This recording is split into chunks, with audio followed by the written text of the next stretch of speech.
Bonjour, nous sommes le mercredi 13 février 2019 et je vous propose la situation des cultures de cette semaine.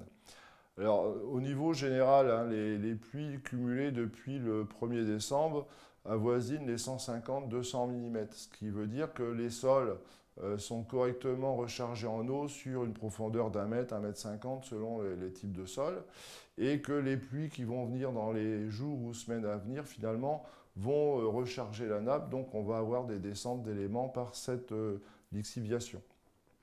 Il faudra tenir compte de ces lessivages dans le calcul de la fertilisation azotée pour les prélèvements de sol qui ont déjà été faits aujourd'hui, puisque la campagne de prélèvement a démarré il y a quelques jours.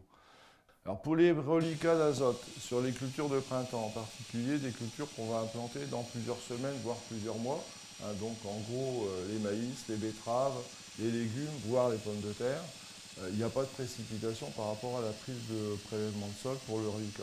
On peut encore attendre un petit peu. Alors c'est vrai qu'il faut organiser les prélèvements avec les machines, mais c'est vrai qu'il n'y a pas non plus d'urgence par rapport à ça. Donc on peut encore attendre un petit peu. Au niveau des mesures de reliquat sur céréales, on tiendra compte des lixiviations.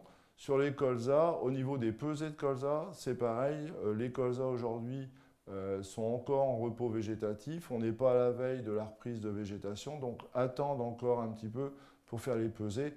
Les chiffres qu'on va obtenir aujourd'hui avec les pesées vont surestimer les consommations d'azote par les colzas et par voie de conséquence, on risque d'être un peu juste au niveau de la fertilisation au printemps. Alors pour les premiers apports d'azote, que ce soit en colza ou en céréales, on peut encore attendre plusieurs jours, voire quelques semaines.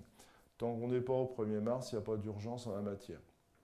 Alors, par contre, au niveau des engrais de fond, on peut profiter du ressuyage des sols. Cette semaine, on annonce une belle semaine. On peut profiter de ce ressuyage de sol pour faire les épandages d'engrais de fond. Là, la saison est plutôt la plus adéquate.